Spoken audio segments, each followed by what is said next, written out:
evening, everyone. Welcome to the broadcast this evening. Good evening, sir. Good evening.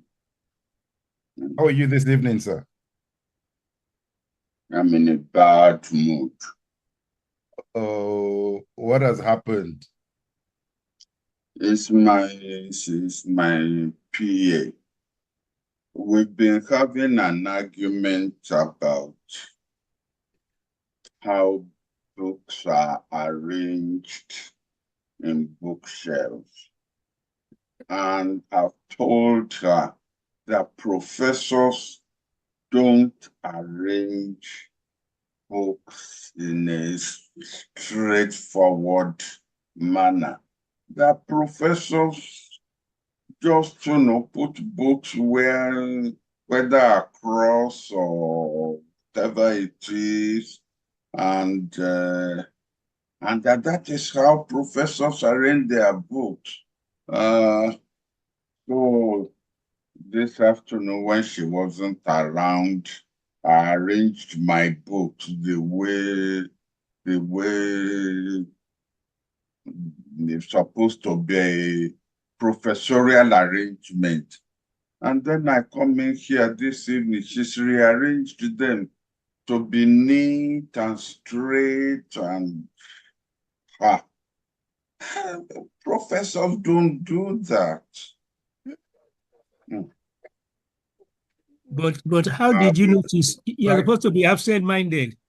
Prof, how did you notice? You're supposed to be absent-minded. You should not have noticed it. You're absent-minded. Well, that is the thing. Professors are supposed to be absent-minded. So for them to find books where they are, you should not have realized that. But I will wait until she disappeared one day this week, and I will, put my books back the way they are supposed to be. All right. In which case, maybe I would try to go a bit haphazard in the way I ask my questions today, then to compensate for that. No. Haphazardness is not is not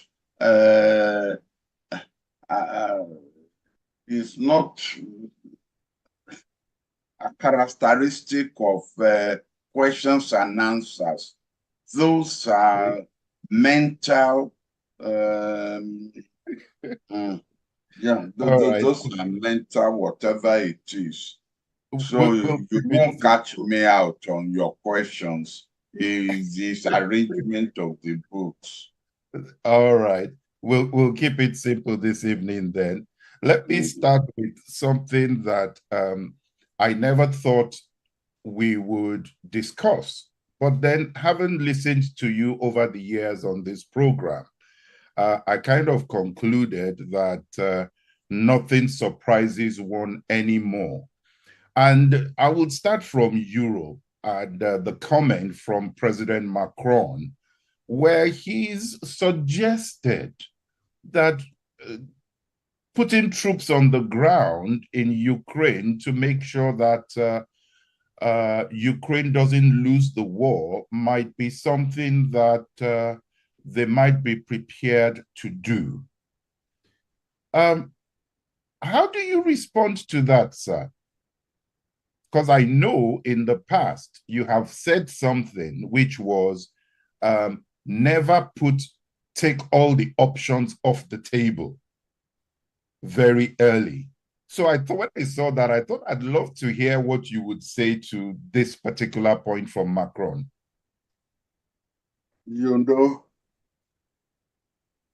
Frustration with the United States can drive one mad. The Ukrainians, I would say, were the Ukrainians, I won't say were pushed, but were encouraged by the Americans to stand up to the Russians with the promise that the Americans will watch their back. And at the beginning, they did watch their back, even though I pointed out on this program so many times that I don't know how many generals, from Greek generals, Roman generals, Persian generals, will be turning over in their graves whenever the Americans and NATO promise the Ukrainians to supply weapons to them and broadcast it loud and clear that even astronauts on the moon hear what they are planning to do. Surprise, the element of surprise was no longer used as a weapon, as a weapon of the war. And then halfway through the war, having been committed, gallantry on the part of the Ukrainians, the internal politics within the United States, you now started to deny the Ukrainian weapons, which they needed very, very badly. Now, that's not done. And so I assume that out of just sheer frustration, leaders of other countries can then start to come up with, suggestions as regards what they should do. Of course, it's too late in the day to start talking about boots, European boots, European boots in the theater of war. But what surprises me is this. Are you really saying that the Europeans collectively cannot put together weapons of sufficient magnitude for Ukraine not to overrun Russia, but at least for Ukraine to draw the line and be powerful enough to prevent Russia from overrunning them? Are you saying that, the totality of European weapons supply is not there to strengthen the Ukrainians? That surprises me. Unless there is some principle somewhere that unless the Americans put their own weapon supply on the ground, the Europeans will not put their own weapon supply on the ground, unless there is, that amongst themselves, they've come to this conclusion that if we put our own weapons at the disposal of Ukraine, and the Americans now see that that will be sufficient, at least to make the Russians, pause in their own, mechanism that if they do that, and the Americans may then come to the conclusion that, oh, well, they really don't need American weapons, and therefore there is really no need for this panic. Maybe it is that, but to suggest putting putting European troops, boots on the ground. Well, you heard the reply today from Putin. He said, don't also forget that we have nuclear weapons. That will be the reply from our side. Now, why does he always resort to nuclear weapons each time he thinks he may be faced with troops that may be too strong for him? Why? And this is starting to perhaps, maybe I am right, actually, that, boots for boots, European boots can stand up to Russian boots, unless Russia now resorts to these nuclear weapons that he uses to frighten everybody. But he has said, oh, don't forget, we also have things that we can use to hit your territory. There was a time it was, just for supplying weapons to Ukraine, he was threatening to bomb the United Kingdom. So I don't know. So do you think we're starting to see cracks within the EU itself and the United Kingdom separately? Because the German Chancellor is being criticized for revealing that actually we do have British troops on ground in Ukraine helping the Ukrainian army to fire the Storm Shadow missiles that the United Kingdom has provided. So there's a bit of a sense of why would he be revealing that kind of information at this point in time? Well, I told you that NATO had always, fought a war of revelation of secrecy, because right from the beginning, it's not even just United Kingdom. Right from the beginning, even American boats had been on the ground, not firing. Helping the Ukrainians to operate weapons that were made available to them, whether whether the weapons that they had made available to the Israelis. I can't remember what they call them now.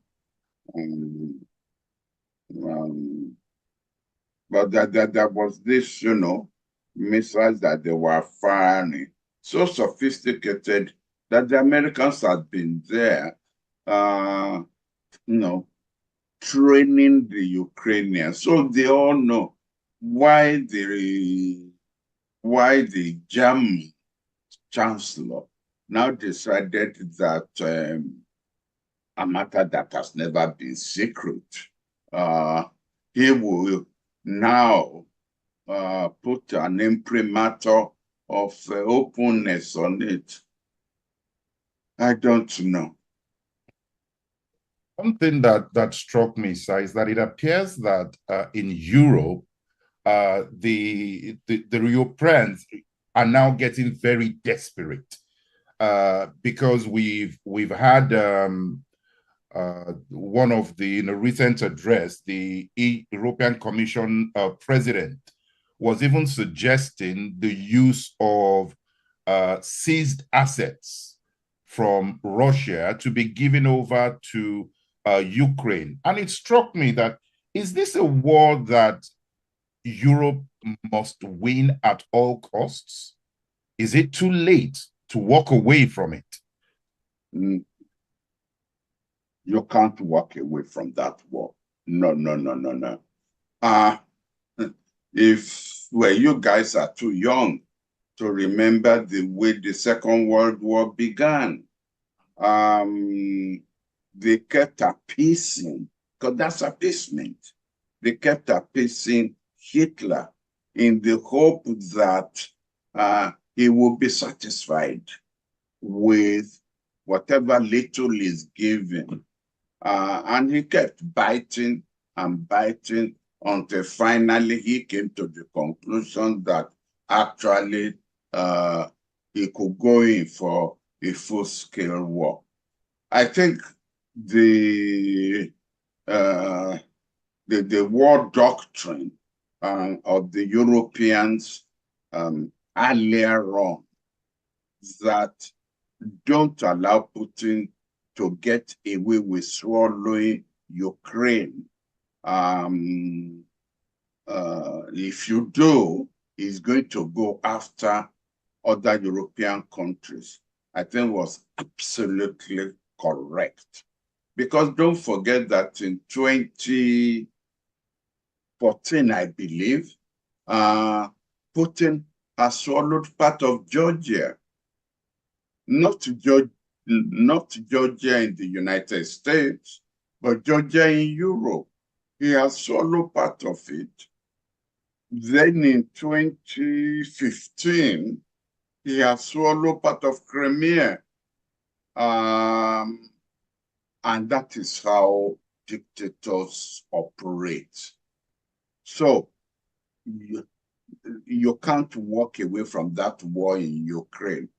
And don't forget that that is what I almost call stampeded several European countries, including those who have had this tradition of neutralism, into now deciding to join NATO. Sweden, Finland, and what have you. I'm sure those decisions were not taken flippantly. So you can't walk away from. They have either that Ukrainian war has got to be fought to a standstill, or you've got to, I don't want to use the word defeat, because honestly, I'm not sure what Putin will do if Russia is defeated. So let us hope for a standstill that allows both sides to save their face and walk away. But to defeat Russia, Putin is mad enough that it could not be predicted. Someone here says, thank you, Prof. Ukraine or the allies cannot walk away from it's an invasion, and it's only Russia that can walk back. The mindless or dictators is to repeat bullying if you turn the other cheek. Do you see Russia walking back from this? And how long is this going to go on before everybody now agrees that this should stop? It's gone on for too long. President Zelensky was saying earlier on that they had lost about 31,000 soldiers there. It doesn't look like anyone is prepared to walk back at this stage. If I were a European prime minister, I will ensure that my colleagues understand that if Russia wins this war, they are next. They are next. So whatever it is going to take, and the United States should realize, especially the Republicans, should realize that Europe is a backyard of the United States. Europe is not some far, far country that you could simply leave. Because if Russia overruns Europe, well, that changes the balance of power, doesn't it? It weakens actually the United States. And people like Roosevelt, people like Eisenhower realized that at the beginning, during the Second World War, that the Hitler and the Nazis could not be allowed to overrun Europe. That if they overrun Europe, then you weaken the United States. United States becomes a weakened power. And now that we've been talking about the rise of China in terms of the power equation, to now add to it a resurgent Russia that has overrun Europe will mean the end of the United States. It simply cannot be allowed to happen. It cannot. To the World Trade Organization, sir.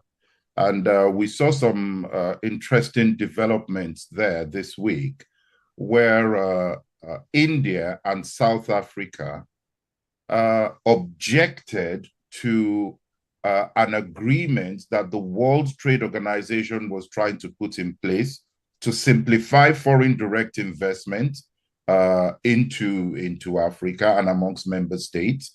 And I saw that, and it surprised me that India and South Africa, who were and are members of BRICS, were the ones to stand up against such an agreement, which essentially was removing red tape to allow the World Trade Organization to bring investment into a region that is in dire need of such investment.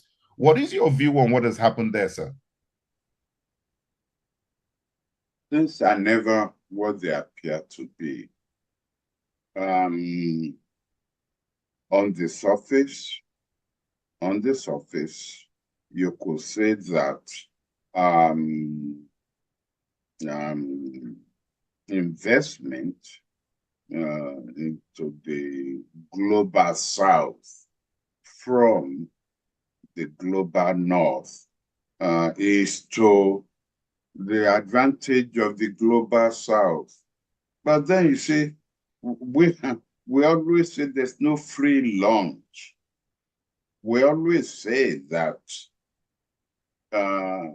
investors don't come into the global south just out of the goodness of their heart.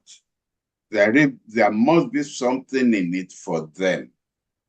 And that thing that is in it for them will be something that will boost the economy of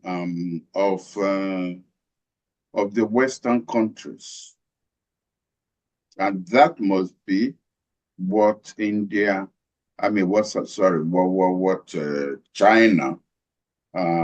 is keeping its eyes upon.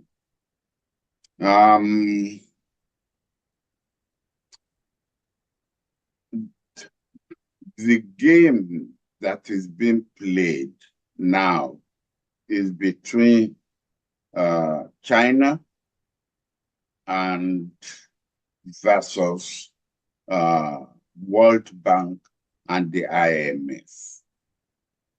And I'm afraid Nigeria has not been targeted as the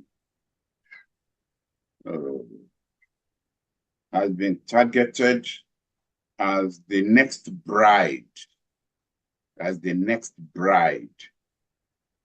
you know, in Africa, and that's why I get the feeling of unease when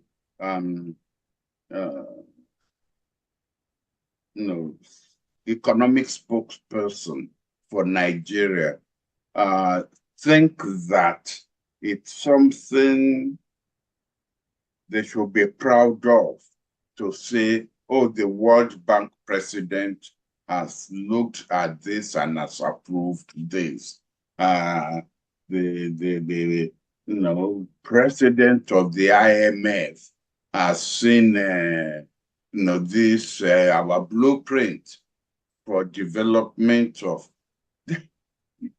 I whenever I have an opportunity to speak to Cardozo or Wale, I will remind them of what Lee Kuan Yew of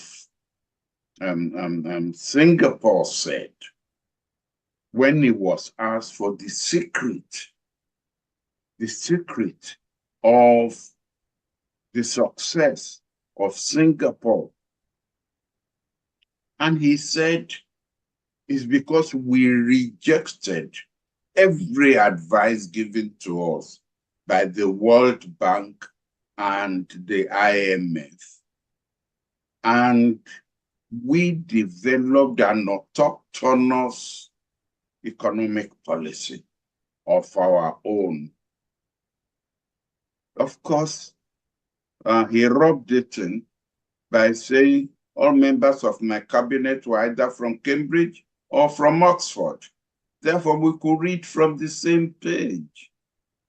And that was the secret of the success of Singapore. Now, the WTO seems to be playing the game of the Bretton Woods institution. And it's been the position of BRICS that the days of the Bretton Woods institution are numbered, and that any proposals coming from these institutions are like the poison chalice that people should be wary about, about embracing. So I'm not surprised. I'm not surprised. And don't forget that our dear lady, Okonjo Iweala, worked at the managing director of World Bank. She worked there. And so I won't be surprised if her ideas, float from the World Bank.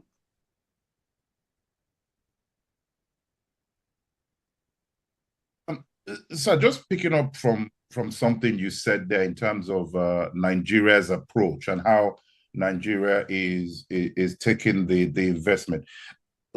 Someone might look at it, and I know that this is a debate that has always happened, and we've even talked about it on this program not too long ago.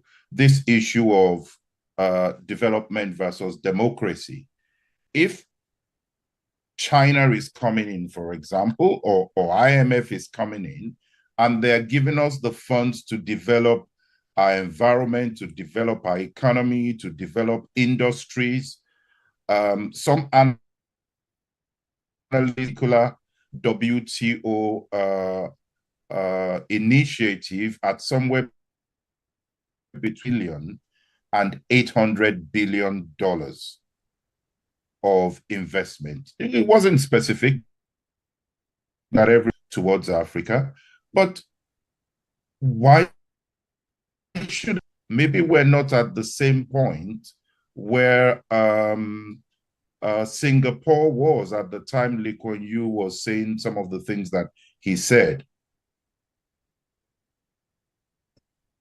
Yes, but at what price? At what price? You are then asked to float your currency, even at the time when you don't have enough dollars. It is simple economics 101. If you don't have enough dollars coming into your economy, you cannot float your currency. You will destroy your currency. Your currency will float downwards. So, and that's one of the conditions that they are always laying down. Number two, they ask you to remove your subsidy, not just on petrol alone.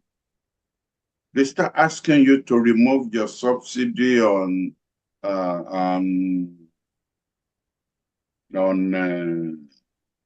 electricity.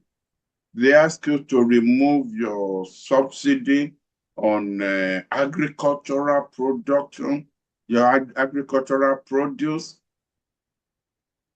I chuckled to myself sometime this week when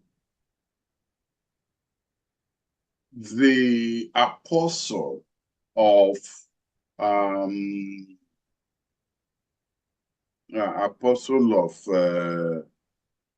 climate change of the United States, John Kerry, who's been going around, preaching what the global South should be cutting down upon in order to meet their target of climate sacrifices. Now faced with the farmers in Europe, people don't actually want to mention this, but farmers had paralyzed Europe for 1 week. Burning of tires on the streets, rolling of tractors. They almost attacked Macron. Farmers, because they simply said that the prices they were being asked to pay for climate change was simply too much, that they were not making a profit, that they were feeding Europe, and Europe was not feeding them. And I heard John Kerry said, well, maybe there should be subsidy to the farmers so that they could be making a profit on their agricultural production. Yes, he did say that the subsidy should not go to the middlemen, it should go to the farmers directly.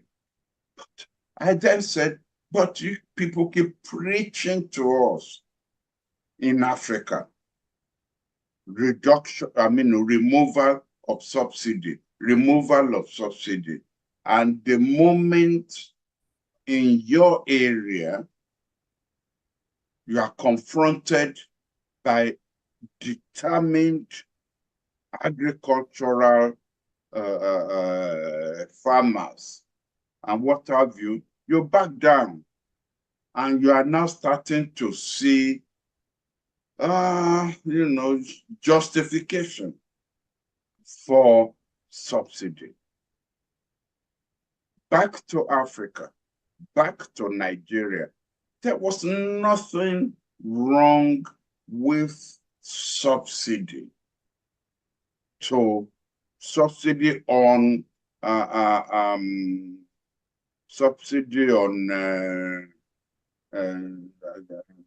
gasoline, on petrol.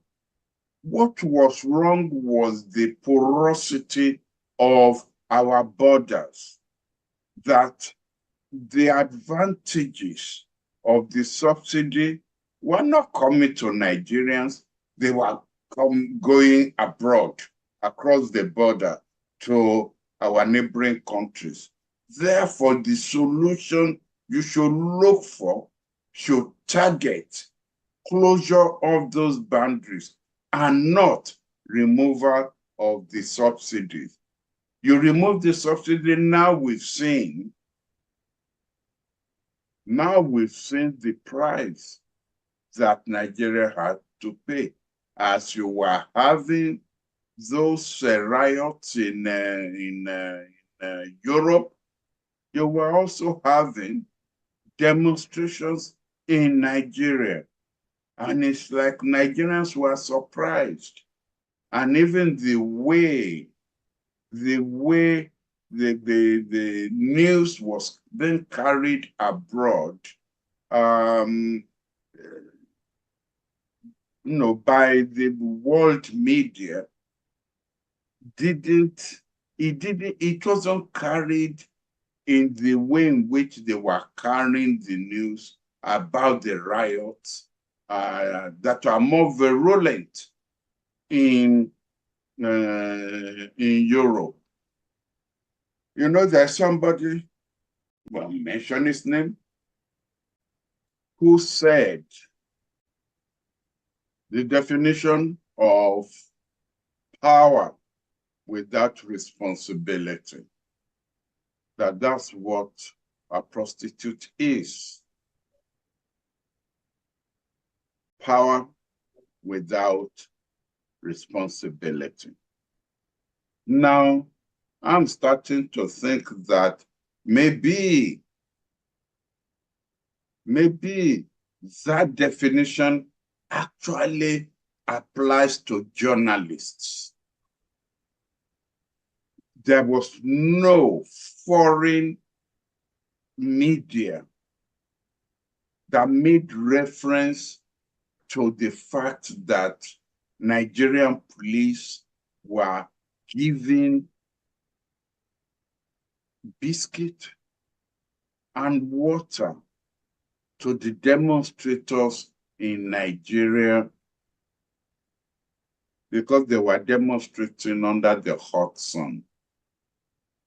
And yet, they were, of course, showing, riots in Europe, the reaction of the police in dealing with the rioters in Europe,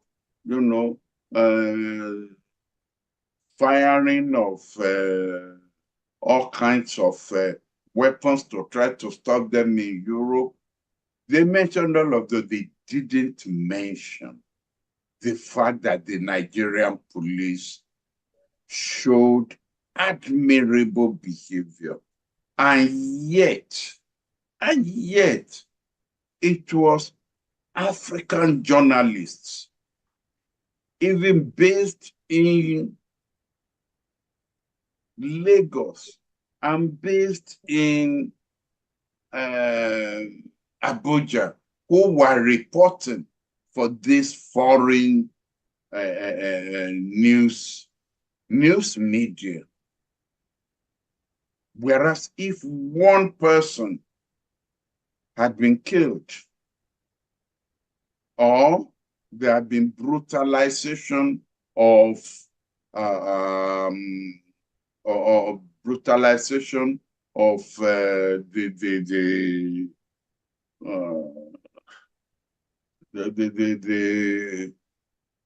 you know, people who were, you know, whatever it was, oh, they would have broadcast that to the four corners of the world.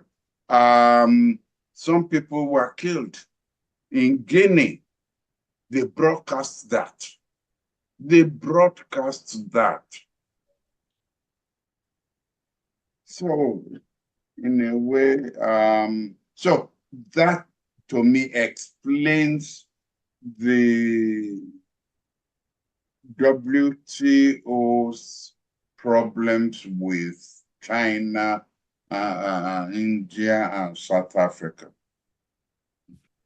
There's a comment here from someone, Adeleji Nodu. Is the problem not that neoliberal solutions won't work here in Africa because of the global market imperfections that are disadvantageous to us in the global market? I agree with Professor Jinodo. I agree with him. And that is why we need, and that's why I quoted Lee Kuan Yew at the beginning. We must come up with autochthonous solutions, solutions that are home-based. But, you know, where are the, you know, I was looking for the Genodos. I was looking for you know, professors, Nigerian professors on the body, economic body that the president set up, economic body that the president set up. I was looking for them, our own men of ideas. I didn't find them there. I didn't. At the end of the day, businessmen are not really your men of ideas, because in a way, they want to make a profit. They want to grow their business, not to grow the country. So I'm not saying they should be left out. It should be a mixture. It should be a mixture. I've never supported, well, don't let me say I've never supported. I stopped supporting, you know, commercial bankers being appointed central governors of central bank in Nigeria. I thought that we should be looking for professors of economics. If you look, you know, this is not rocket science. That's what they did in India, and that's what they did in China. There are countries with successful packages who have used, you know, economists rather than bankers to be governors of their central bank. But in Nigeria, we still continue to appoint governors, to appoint commercial bankers. You know, they say if you continue to do the same thing over and over again, and you expect to get different results, you need to have your brain examined. Yes, sir. Well, let's ask this question, sir. Again, you don't have to answer this, but I'll put it to you. There was the news I saw earlier on today that the Nigerian government was now going to start to levy corporations that were bringing in expatriates. What is your take on a measure like that when you look at it in light of the conversation of developing your internal economy and your internal capacity? What's your take on that, sir? Well, if you listen to my answer or what I said about using economists and using your own men in developing your own economy, my answer is straight on the button. After 60 years, you know the first Nigerian who attended British University was in 1514. 1514 was the first time a Nigerian attended a British university. And to think that almost a century afterwards, we still allow what do you call it? Foreign companies to bring in their own people from abroad to help them run their companies. We need to re-examine the whole situation. Having said that, let me immediately admit that shortly after indigenization, Nigerian companies were turned over to Nigerian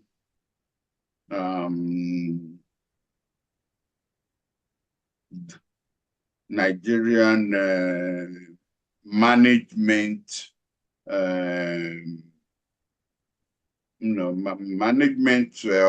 management bodies or management personnel within their own organization, and they ruined it. And so until those organizations now started bringing back from their own country, usually they will make them directors of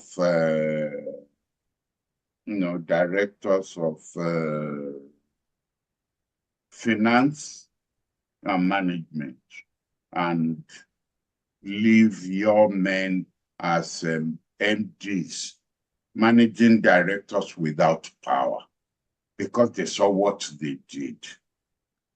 So, we've got to do what they do now in schools of finance. We've got to do a deconstruction of what went wrong in Nigeria. Did they put the right people there? No. And as the signals were floating that these were the wrong people to put there, should they not have moved fast enough to remove those people? Because you cannot say that you cannot get decent, honest, bright Nigerians to run these organizations. You will go around the world, you will find decent young Nigerians, bright Nigerians, who are running organizations. You will find them. Why can't you find them in Nigeria? And why can't you then be given the opportunities, you know, to operate the companies in Nigeria? I'll take 2 comments from the chat, and then I'll ask one more comment about Sierra Leone. And I thought I would rather we do. I'm sorry. I would rather we ask a question on Ghana and the gay community and the laws they have come out, because that is very important. Okay, sir. I will come to that in a minute. So this first comment here from Mercy Alogwe says Nigeria's economy defies all theories. Wonderful and learning session once more, Prof. Thank you. Another comment here from Ambassador Igali.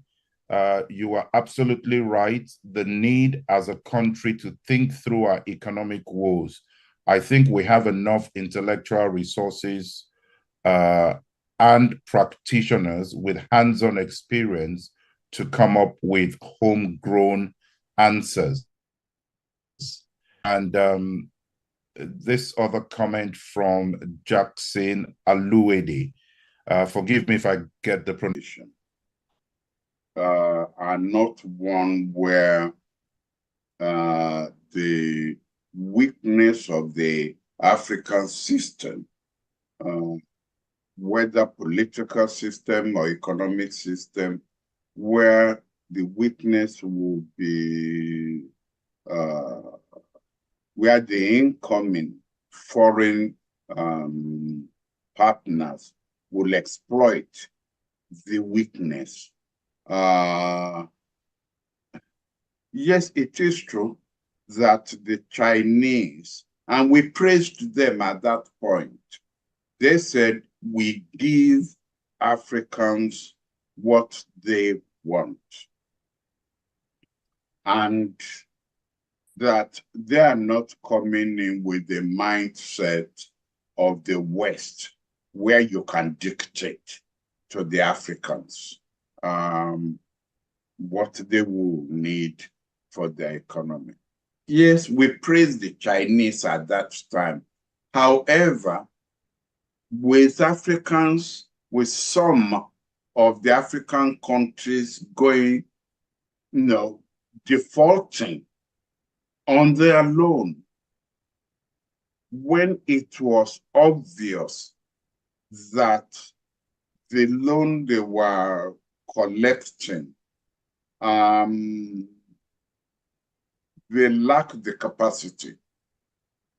They lacked the capacity to pay off this loan, simply because this loan was not going into areas where it was obvious they couldn't pay off.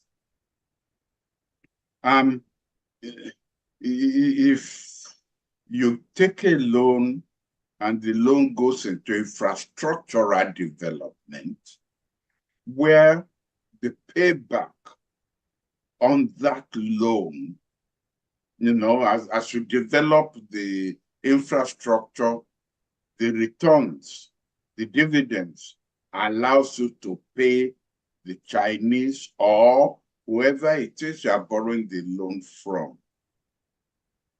But instead, you are taking a loan for a project that is not going to the project is not going to allow you to pay off as it's supposed to yield. And it's not only that.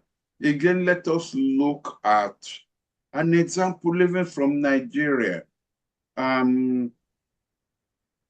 You borrowed the loan for railway development. Fine. Good infrastructure. And as your passengers pay, you can pay off. Pay back. But when the Nigerians that you employ to collect tickets actually pocket the tickets instead of the money going into the pocket of the company, then you are going to run into the problem of repayment. And that now is a problem of the system. In China, they will execute. I mean, if it's the Chinese that they've employed and the Chinese are pocketing the pay, or are pocketing the returns on the ticket, the Chinese will execute them. In Nigeria, we will simply say that's the Nigerian factor. Well, the Nigerian factor will run you into debt. And before you know it, you won't be able to pay off the loan. So, so while we were applauding the Chinese at the beginning, I think the Chinese also, like they tell the bankers now,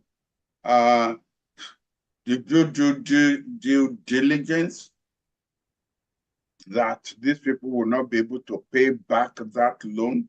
If you didn't do due diligence, then you, the lender, just you should carry some of the blame as the borrower. So I agree. The time is ripe again for us to reevaluate, the terms of our agreement, of the agreement between the lender and the borrower.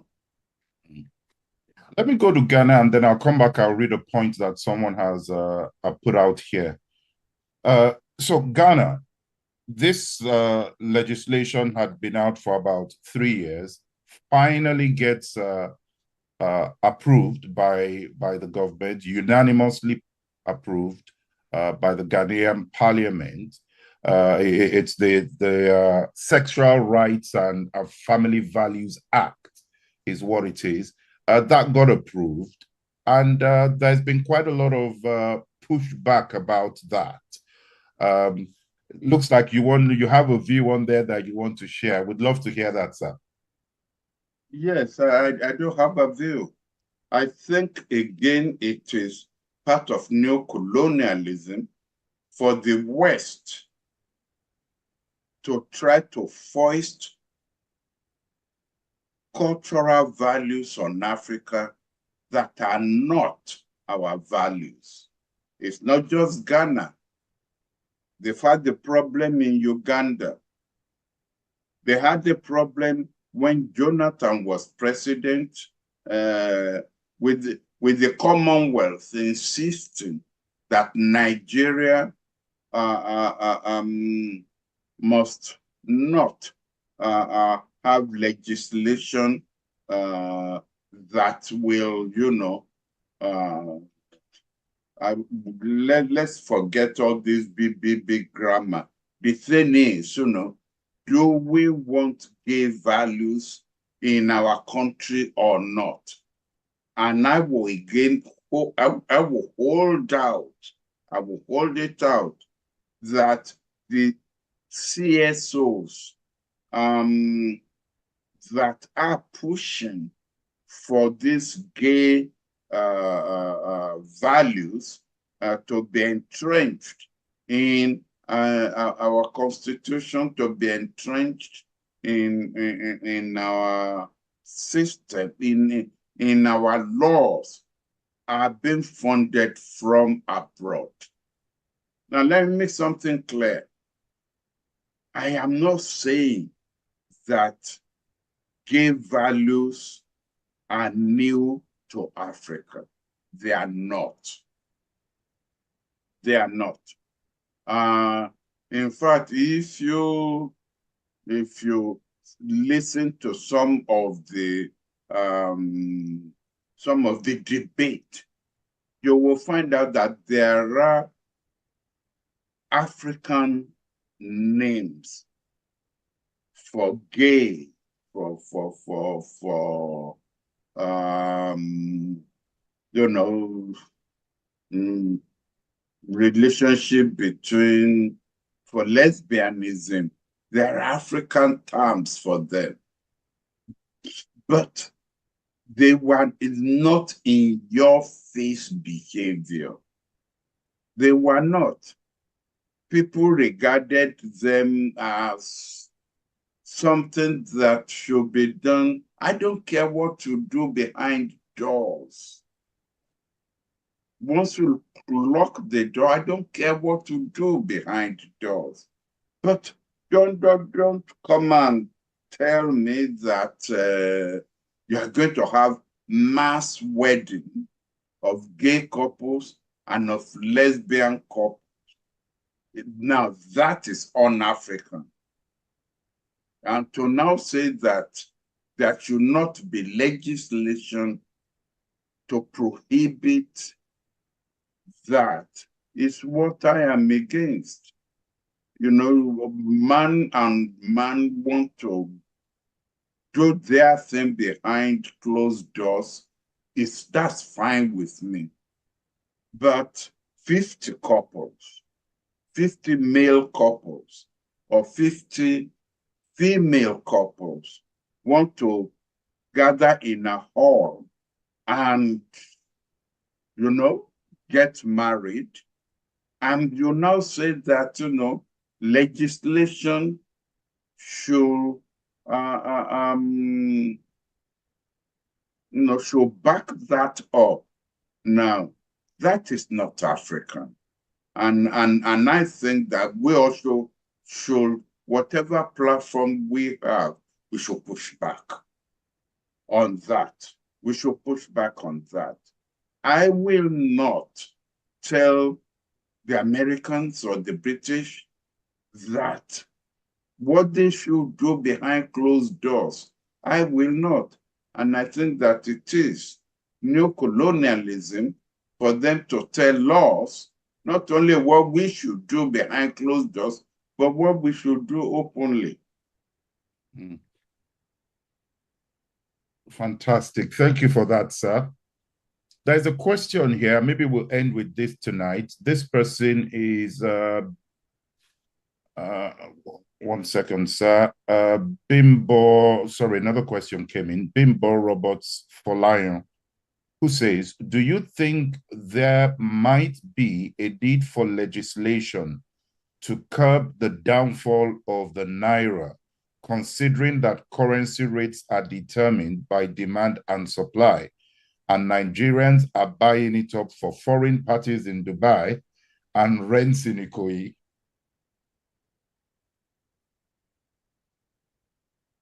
Basically, the question is, will it work in Nigeria if we what's the term? You know that there was a time when we had price control in Nigeria. Did it work? Did it work? It didn't work. Nothing ever works in this country. So if you now, if you now attach an artificial value to the Naira, will it work? If it will work, I'm for it. But if it won't work,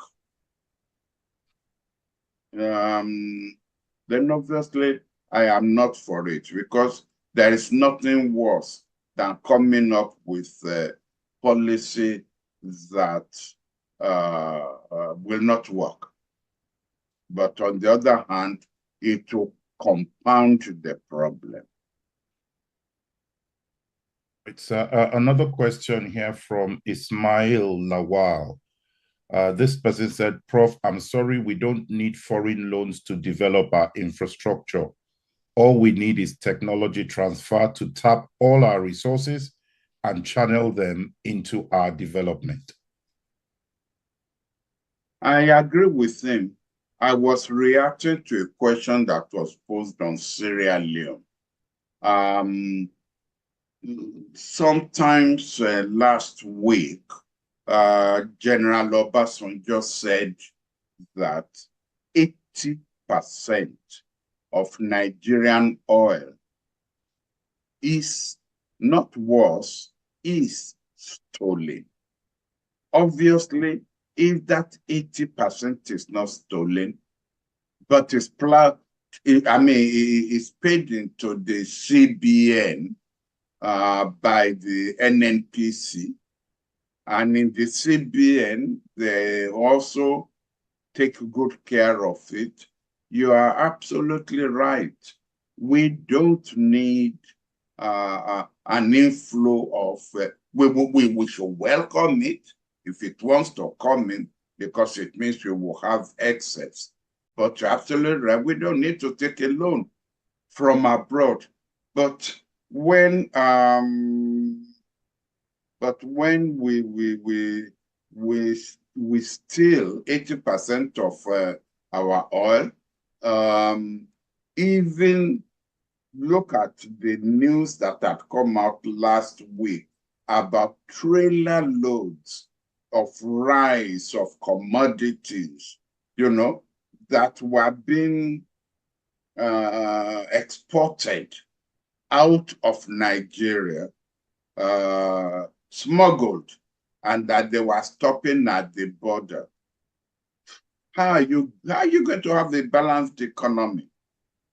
You still want to, you still and smuggle out what to produce, and then what you bring in dollars, you still.